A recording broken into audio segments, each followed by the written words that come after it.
Baik, terima kasih. Bismillahirrahmanirrahim. Assalamualaikum warahmatullahi wabarakatuh. Waalaikumsalam warahmatullahi wabarakatuh. Alhamdulillahirrabbilalamin. Assalatu wassalamu ala asrafil anbiya'i wal mursalin habibana wa nabiyyana Muhammadin sallallahu alaihi wasallam wa ala alihi wa ashabihi wa man tabi'ahum bi ihsanin ila yaumiddin. Wa ba'd. Qala Allah Ta'ala fi kitabihil karim. A'udzubillahi minasyaitonir rajim. Bismillahirrahmanirrahim. Nun wal qalami wa ma yasturun. Wa qala Allah azza wa jalla aidan. A'udzubillahi minasyaitonir rajim. Fawailul lil ladzina yaktubunal kitaba bi aydihim thumma yaquluna hadza min indillah liyashtaru bihi thamanan qalila. Fawailul lahum mimma katabat aydihim wa wailul lahum mimma yaksibun. Wa qala Rasulullah sallallahu alaihi wasallam rawahu Ahmad inna awwala ma khalaqallahu al-qalam fa qala lahu uktub qala ya rabbi wa ma aktub qala uktubil qadara wa ma huwa kainun ilal abad rawahu Ahmad. Wa qala aidan idza matal insanu in qata'a anhu amaluhu illa min salasatin illa min sadaqatin jariyatin aw ilmin yuntafa'u bi aw waladin salih yad'u lah. Wal akhir qala Rasulullah sallallahu alaihi wasallam qayyidul ilma bil kitab. Wa fil asar yakni qala Imam Malik wa fi riwayatin Imam Asy-Syafi'i aidan yakni al ilmu saydun wal kitabatu qayduh qayyid sujudaka bil khibali musiqah. Wa qala uktub fawalladhi nafsi biyadi wa ma kharaja minhu illa haq. Hadhihi qala Rasulullah sallallahu alaihi wasallam.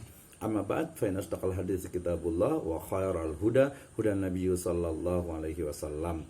Alhamdulillah, syukur kepada Allah Subhanahu wa taala yang telah memberikan kepada kita kenikmatan iman, Islam dan juga ihsan. Kemudian salawat dan salam sama-sama kita panjatkan kepada junjungan alam habibana wa nabiyyana Muhammadin sallallahu alaihi wasallam, kepada seluruh ahlul baitnya, para sahabatnya serta orang-orang yang senantiasa mengikuti jejak sunnahnya hingga akhir zaman.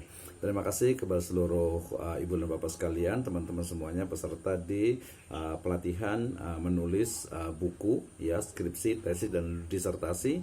Ini adalah batch kedua ataupun pertemuan yang kedua, dan saya ingin menjelaskan kembali terkait dengan step by step, ya, bagaimana sebenarnya kita itu bisa menuliskan buku, ya. Seperti biasa saya awali dengan firman Allah Subhanahu wa taala kalam ilahi dalam surat Al-Qalam dan juga Al-Baqarah 79 sebagai energi kita untuk semangat dalam menulis. Demikian juga sabda Nabi SAW terkait dengan bagaimana penulisan, ya, menuliskan kitab ternyata bukan hanya mengabadikan sebuah ide gagasan, tetapi melahirkan satu inovasi, ya, satu pemahaman baru terkait dengan teks dan juga konteksnya. Kemudian kita juga diingatkan dengan asar dari para ulama terkait dengan bagaimana ilmu itu mesti dituliskan sebagai pengikat. Nah, pengikat dalam hal ini bukan hanya untuk mengabadikan, ya, bukan hanya untuk agar dijelaskan atau agar mungkin orang lain bisa membacanya, ya. Kemarin saya tambahkan bahwa ternyata faidah, manfaat dari menulis itu adalah untuk diri kita sendiri, ya, baru nanti untuk orang lain. Nah, dari sini berarti teman-teman semuanya yang kuliah di S1 ataupun di S2, ya, di program sarjana dan juga program magister, bahkan yang ada di program PhD ataupun doktoral, faham kenapa sih harus menulis skripsi, kenapa sih harus menulis tesis, kenapa sih harus menulis disertasi. Karena, ya, untuk mengukur bagaimana kemampuan mengidentifikasi masalah, kemudian memilih metode penelitian yang tepat, kemudian menganalisis datanya sampai menyimpulkan dan memberikan solusi bagi permasalahan yang ada. Nah, hari ini tidak berpanjang kalam, ya, materi utamanya adalah terkait dengan bagaimana menentukan tema dan judul buku.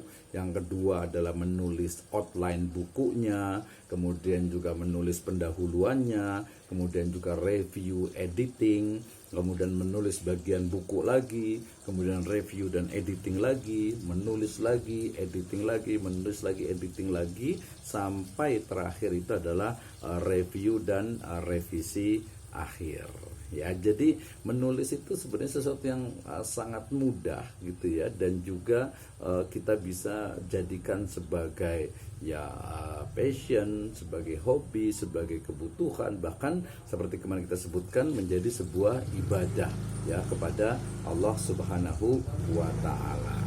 Baik, yang pertama ya, materi kita adalah tentang menentukan tema dan judul buku. Nah, teman-teman semuanya, Ibu dan Bapak sekalian, ya ketika bicara tentang menentukan tema dan judul buku, kita harus pahami dulu antara perbedaan ya antara tema dan juga judul ya. Yang pertama, yang namanya tema itu adalah gagasan pokok ya atau ide pikiran dalam membuat suatu tulisan atau buku ya. Jadi sebelum kita mau menulis, berarti ini temanya itu apa gitu ya, kita mau membahas tentang apa gitu ya. Nah, ya bisa juga nanti menulis itu benar, oh ada permasalahan yang ini kemudian ingin ditulis gitu ya. Misalnya sekarang lagi ramai isu tentang misalnya itu Rempang misalnya ya, island gitu ya, Pulau Rempang gitu ya. Jadi seperti apa sih sebenarnya temanya, apa kita mau ambil tema yang mana nih, tentang perjuangan penduduk asli atau mungkin hegemoni negara atau mungkin juga kepentingan ekonomi kapitalisme global dan lain sebagainya.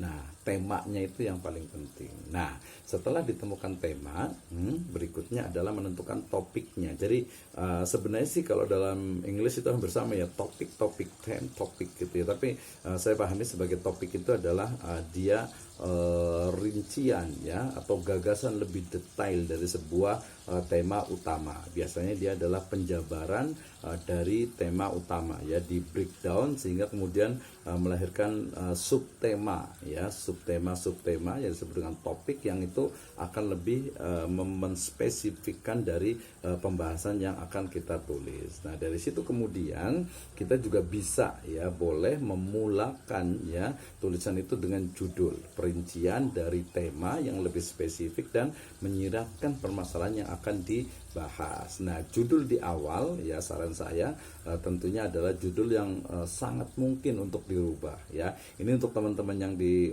kuliah juga sama ya, ketika proses mulai dari mengajukan judul gitu ya, bisa jadi ditolak gitu ya, karena sampai selesai pun ya, sampai misalnya kalau di doktoral itu ada promosi doktor, itu pun bisa jadi judulnya dirubah, kemudian variabel-variabelnya dirubah. Itu sesuatu yang biasa gitu. Sebenarnya penguji itu hanya ingin ya menguji gitu ya kemampuan dari mahasiswa itu ya. Jadi tentukan topik, temanya, kemudian topiknya, baru judulnya. Tetapi judulnya ini masih sangat fleksibel. Nanti di akhir kita akan lihat, tinjau kembali bagaimana sebenarnya judul tulisan kita ini.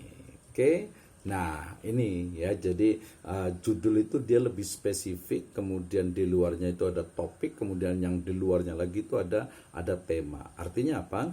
Bahwa tema itu dia lebih umum, mencakup topik dan juga judul. Ya, jadi kalau mau ditanya mau nulis tentang apa nih ya, oke, saya mau nulis tentang temanya adalah ini. Mungkin subtemanya atau topiknya adalah ini, judulnya lebih kurang yang ini. Nah, jadi kalau di pertemuan pertama biasanya saya buat sebuah training itu 5-10 kali pertemuan. Di pertemuan pertama ini harus memastikan setiap peserta itu untuk memiliki tema, topik, dan juga judul sementara ya. Nah, mungkin Ibu dan Bapak sekalian, teman-teman semuanya, mungkin ada yang masih bingung nih ya untuk memilih pilihan dari tema buku ya. Ini kalau kita tarik juga sama pilihan tema dari misalnya skripsi, tesis, atau disertasi ya. Kalau skripsi, tesis, dan disertasi tentu saja yang paling penting temanya itu adalah sesuai dengan program studi yang ada. Kalau program studinya pendidikan agama Islam atau PAI, ya nulisnya tentang ke-PAI-an gitu ya, bukan yang syariah ya, bukan yang hukum, bukan yang istilahnya itu apa, topik-topik yang lainnya. Oke, lanjut ya. Nah, ini ya, jadi kalau pilihan tema buku itu sebenarnya dia ada berdasarkan objeknya gitu ya, dia ada dua ya, ada dua. Oke, sebentar, apakah udah